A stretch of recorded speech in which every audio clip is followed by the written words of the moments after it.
We're going to talk about something called NEAT. We're going to talk about all sorts of aspects of fat loss that are governed by your nervous system. The nervous system and the role of the brain and other neurons has been vastly overlooked in the discussion about losing fat. And I find this fascinating. I wish more people knew about it, which is why I'm telling you about it today. There's some great stuff out there, and there's some really terrible information out there, and there's a lot of controversy. Remember, your nervous system, which includes your brain and your spinal cord, and all the connections that they make with the organs of the body, governs everything. It's the on switch and the off switch for your immune system. It's the on switch and the off switch, it turns out, also for fat burning. Your nervous system is the master controller of this process, and it plays a strong role in the calories out, the calories burned component. Your body fat of various kinds, and there are several kinds of body fat, are actually innervated by neurons. Neurons connect to your body fat and can change the probability that that body fat will be burned or not. So let's talk about how to activate the nervous system in ways that it promotes more liberation, movement, mobilization of fat, and more oxidation of fat. In 2015, and again in 2017, there have been studies that have explored this using some modern metabolic tracking. And indeed, simply moving a lot, being a fidgeter, bouncing your knee, standing up and pacing, what's called NEAT, N-E-A-T, which is non-exercise activity thermogenesis, NEAT, led to considerable amounts of fat loss and weight loss. There's clearly a tool to export from this, which is that you can increase the amount of calories burned without having to go on additional long runs. If you're really interested in burning calories and you already exercise, you want to burn more, or you don't have the opportunity to exercise, or you're averse to exercise for whatever reason, what's the protocol? Fidget. This process of taking a walk each morning isn't about exercise. It's not about burning calories. It's not about any of that. When we generate our own forward motion, forward ambulation, visual images pass by us on our eyes, so-called optic flow. Forward ambulation, walking or biking or running, and generating optic flow in particular, has this incredible property of lowering activity in the amygdala and thereby reducing levels of anxiety. Getting into a mode of forward ambulation and especially experiencing visual flow has a powerful effect on the nervous system. Now it should make sense why shivering is one of the strongest stimuli that one can incorporate to stimulate fat loss. Cold causes the release of adrenaline from your adrenals, and it causes the release of epinephrine from these neurons that connect to fat. And there are several ways that you can use shivering, you can leverage shivering, and you can leverage cold to accelerate fat loss. But you have to do it correctly. And most of the people that are using cold and frankly suggesting cold as a means to increase metabolism fat loss are suggesting the exact wrong protocol. If you get into cold water or an ice bath or a cold day and you try and remain calm and resist shivering, you actually short circuit this mechanism for increasing brown fat thermogenesis. It is shivering itself that causes the brown fat to increase your burning, your burn rate, and your metabolism. So let's talk about movement and the more traditional kinds of movement, aka exercise. Your entire life, waking or asleep, is broken up into these 90-minute ultradian cycles. The brain is going through these 90-minute so-called ultradian cycles throughout the entire day and night. Every 90 minutes we shift over from being very alert to being less alert and then back to alert again. There will be kind of peaks and valleys within that, but that 90 minutes is about what the brain can handle in terms of a dedicated effort for high degree of focus, especially if you're somebody who tends to have that mid-morning sleepiness or mid-morning crash. That's the mentality that I've embedded in myself, that there's nothing more important than what I'm doing in that 90-minute block. And that's what works for me. The brain loves that state, but it's very hard for many of us to access.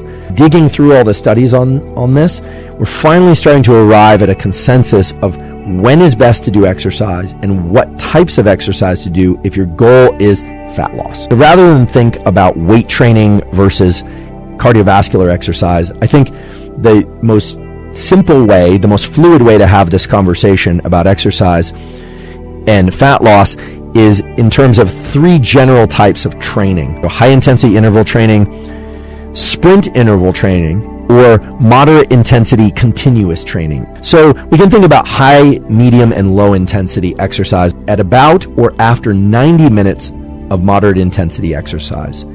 There's a switchover point. You will burn far less fat from the 90-minute point onward than you would if you had gone into the training fasted. Fasting increases levels of adrenaline to create this heightened state of alertness, yet calm brain state. In its optimal range, adrenaline really provides a heightened sense of focus and the ability to encode, meaning bring in, and remember information. And I suggest people do whatever they need to in order to self-regulate that activity. Now, 90 minutes of moderate intensity exercise is a lot. There are also studies that point to the fact that you don't have to wait to 90 minutes in order to get this enhanced fat burning effect. The studies I was able to find, and that looked to me like quality peer-reviewed studies with no company bias or no product bias of any kind, pointed to the fact that if one does high-intensity training, then the switchover point in which you can burn more fat if you go into that fasted comes earlier. You have the capacity for what are called phase advances and phase delays. The period that we call sleep and the period we call wakefulness are tethered to one another. What we do in the waking state determines when we fall asleep, how quickly we fall asleep, whether or not we stay asleep, and how we feel when we wake up the next day. In sleep, we are only in relation to things that are happening within our brain and body. Outside sensory experience, in most cases, can't really impact us. And yet sleep is this tremendously important period of life because it resets our ability to be focused, alert, and emotionally stable in the wakeful period. Most people are not familiar with what it is to sleep really, really well on a consistent basis. You will be amazed at the tremendous number of positive effects that can come from that. If you're falling asleep during the day and you're sleepy, like you're falling asleep, that's a good sign of insomnia. It means you're not sleeping enough at night. If you're fatigued during the day, but you're not falling asleep, so you're just exhausted, but you're not finding yourself falling asleep in meetings and in conversation, then chances are you're fatiguing your system through something else. There are a few other things that turn out to be strong parameters for success in this domain. Positive anticipation about the next day events actually is a powerful metric for creating quality sleep, even if the sleep is very reduced. Belief effects, just thinking, can impact the effects of things like exercise on weight loss. These are just incredible results. So this is remarkable, and it speaks to the power of the nervous system and the power of belief in governing aspects of our body and our physiology that one would otherwise think were outside our conscious control. How many calories you ingest versus how many calories you burn is the fundamental and most important formula in this business of fat loss and weight management in general. There's simply no way around the fact that if you ingest far more calories than you burn, you're likely to gain weight. But the calories burned portion is strongly influenced by a number of things that you can control.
hypnotized.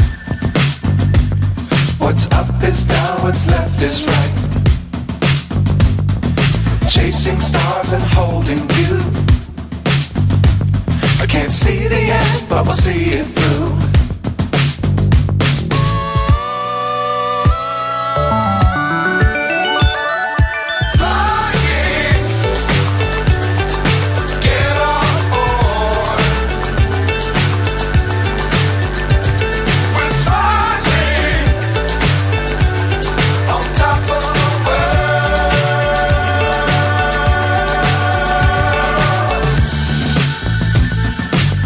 Times don't fly too high.